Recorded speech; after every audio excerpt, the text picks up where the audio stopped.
According to several executives in combat sports and pro wrestling, the belief is that Vince McMahon will ultimately find himself involved in professional wrestling again. And speaking with wrestlers off the record, there is a great deal of support for McMahon, as many note that he is still held in high regard. To which most people have let out a collective although a solid amount of people this whole time have criticized Triple H's booking, shouting for "bring back Vince." So it better be clocking to some of you that it's time to stand on business. It's also relatively known that there are still a lot of people within WWE who hold him in high regard. We even heard John Cena express his love for Vince to this day, where he said the following via the New York Times. Quote, "I don't care who hears it, I love Vince. I'm not downplaying anything that needs to be decided or allegations of any kind, but when I love somebody, I love them wholeheartedly. I know people are going to be angry about that, but they can't put their value on my relationship with somebody I love." I also think the fan response in regard to Vince coming back is very interesting. Vince may have built what wrestling became with WWE and in the modern era, but he's also responsible for the downfall, and ruined a lot of people's passion for the business just as much. For every Attitude Era storyline you loved in his prime,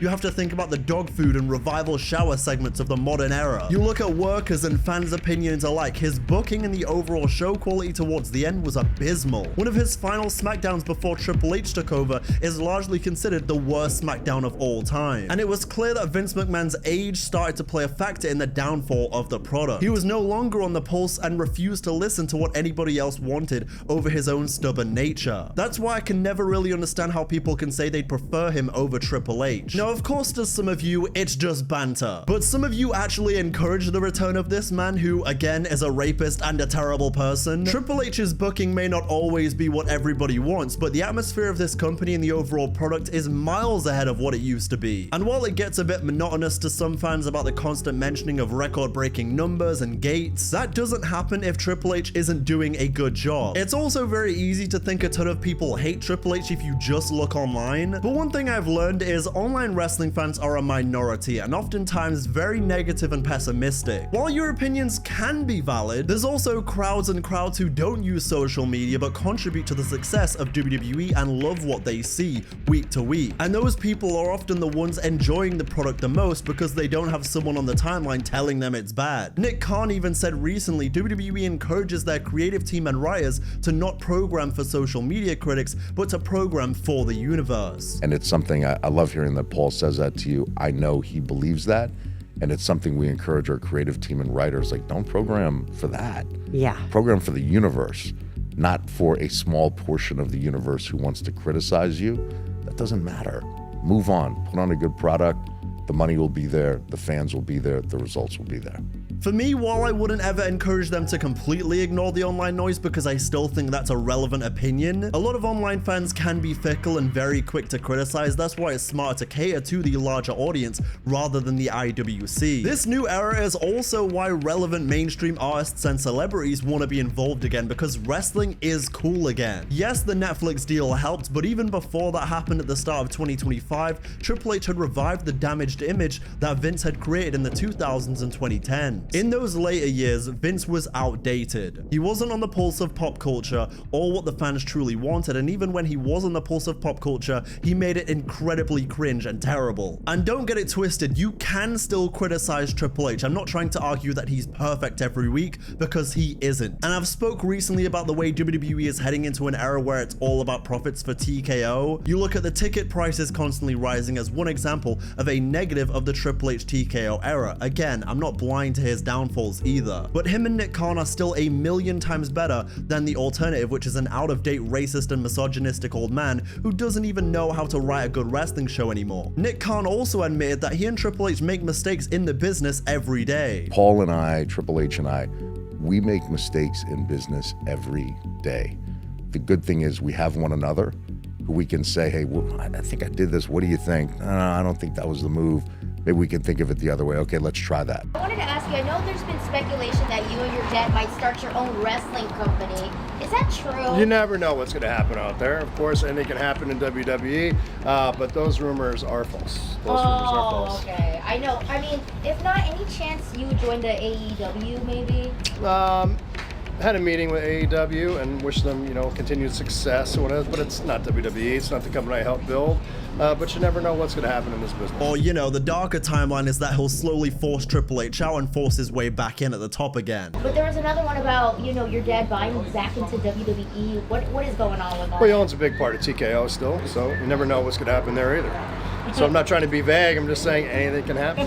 Of course. And how's your dad been doing lately? How's he been doing? He's been doing really well. He's enjoying, getting a little, he's enjoying life, getting a little bit of a rest in there, but if you know my dad, he's always gung-ho and he's always doing the next thing, and that's what he's focused on. I think in large part, the people who vouch for Vince have clearly developed a paternal relationship with him, which is why they overlook a lot of his wrongdoing. Especially with guys like John Cena, it's clear to me that that relationship exists, and that's why he says, I still love him. But hey, this is one of those topics that will no doubt light up some discussion. So let me know in the comments below, do you want to see Vince come back and be the guy again, or is Triple H still your guy to lead this era? But let's move on to some more news that's less controversial. Brody King wore an Abolish Ice t-shirt on Dynamite last night. Okay, never mind, that's not less controversial. MJF made his entrance into Mexico for Grand Slam waving an American flag. Nigel McGuinness, Tony Schiavone, and of course I'm Excalibur.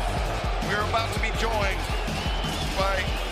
Yeah, okay, not touching that one either. I will say though, seeing Hangman Page do a full promo in Spanish to open the show was pretty fire. I thought that man was gonna say the opening sentence in Spanish then cut back to English, but he said, no, I'm going all in with my Duolingo membership. In other news, Smackdown will be going back to 2 hours on the 4th of July. It's a shame because Smackdown actually just started to really utilize the 3 hours effectively, but selfishly, I just prefer the 2 hour format. Wrestling burnout is a very real thing, and right now, that's a whole lot of wrestling to try to keep up with. Sadly, this probably means the tag and women's divisions will suffer over on SmackDown though, which sucks because Naomi, Tiffy, Alexa, Charlotte, Nia, Julia, Chelsea Green, and a couple others are all doing terrific work right now. But the downside of a 2 hour show is just going to limit their development. For me, I think you need to limit the amount of time entrances and ads and cutaway segments take, but I'm sure with a 2 hour format, those changes will be made accordingly. Charlotte Flair believes that women main eventing WrestleMania will never happen again unless the show goes back to one night. It was the main event of only one night. Now we have 2 nights. This is the main event of only one night. One night. And yeah. now we have 2 nights. So that's a big deal. This like is. Now you have 2 nights, 2 different opportunities. So that being the main event of one night was huge. Yeah. Like it'll never happen again. No. Unless we go to one night. But Netflix ain't gonna let us go to one night. I don't know.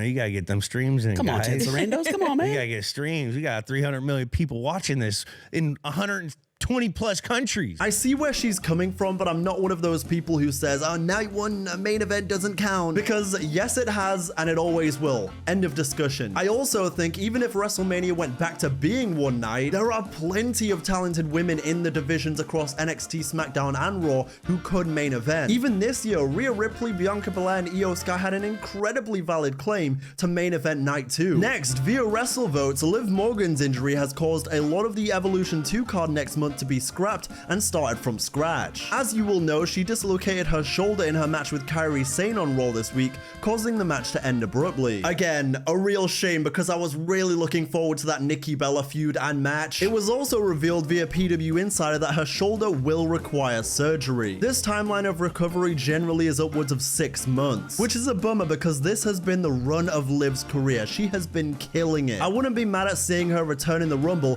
for one final chapter of a revenge tour, but this time she's a babyface getting revenge. Maybe she wins it and they close off the Dirty Dom chapter and the Judgment Day chapter at Mania. In the next 6 months, you could have Dom and Roxanne getting closer and maybe even dating, and then Liv comes back to raise hell. But regardless, I'm still excited for Evolution 2 and obviously get well soon, Liv. In other news, there are more than a handful of people advocating for LA Knight to be moved to the Raw brand. I feel like SmackDown has been LA Knight's brand, and outside of not winning the world title, he's owned it. I would, in an ideal and just world, see him beat Cena for the title before he thinks about moving to Raw, but maybe Cena holds the title until the end of his retirement tour and you instead have LA Knight win the big gold on Monday night. But then you factor in Seth Rollins and the Money in the Bank briefcase, Gunther being the champion, the winner of the King of the Ring. Man, I'm also quite heavily advocating for the idea of Sami Zayn winning King of the Ring and then going on to beat Gunther and ending that story of him finally becoming world champion. You've also got Karrion Kross, who I really want to become world champion. There's a lot of good stuff happening on Raw there. And I just don't want LA Knight to be caught in the Raw shuffle. I want him to be on SmackDown and be